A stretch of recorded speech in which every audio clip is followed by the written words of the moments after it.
So Sergeant Leanne, what are you going to do when we get to go back to our home base in a couple of days?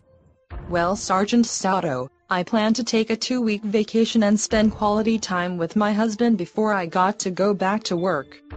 What about you? Well, I too am going to spend time with my family. My wife and daughter are looking forward to seeing me after a 9-month absence. Wow, time flies. It sure does. That is for sure.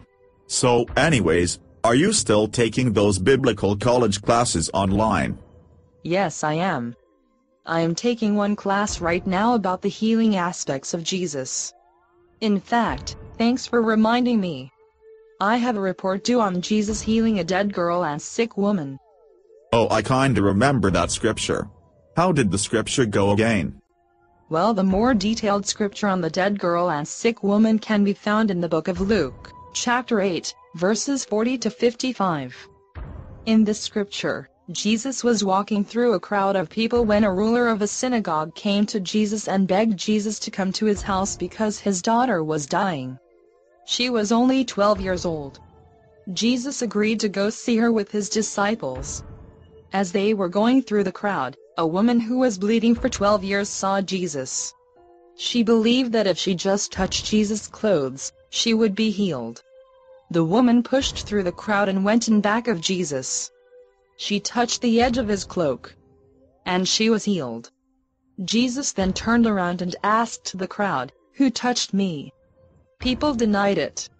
Peter then said to Jesus that there are so many people pressing against you. Jesus then said, "Someone touched me because I felt power come out of me." Just then, the woman, seeing that she would not be unnoticed, came trembling to Jesus' feet. In front of everyone, she confessed why she decided to come to Jesus and touch his cloak and was instantly healed. Jesus had compassion on her. He told her, "Daughter, your faith has healed you, go in peace." As he was still speaking, someone came from the house and said to the ruler that his daughter was dead and not to bother Jesus anymore.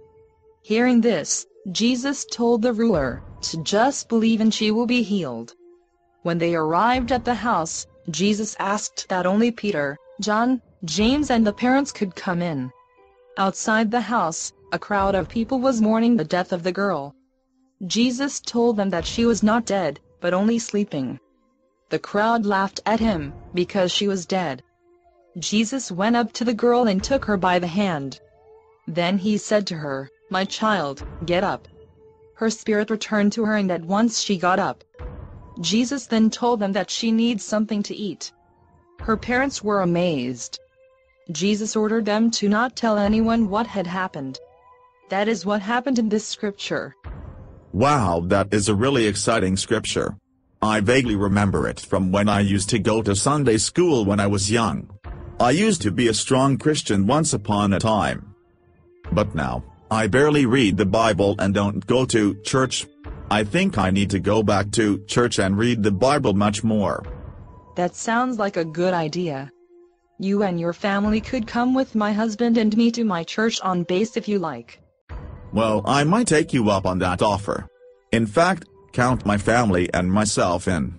I know my wife will want to come to church and talk to you. Sounds good. I like your wife. She is so friendly. Hey look, there's base camp. Once we get there and get settled, we can get a nap. That sounds great. I could use a nap real bad. I know the feeling. I can't wait till we get to camp and rest.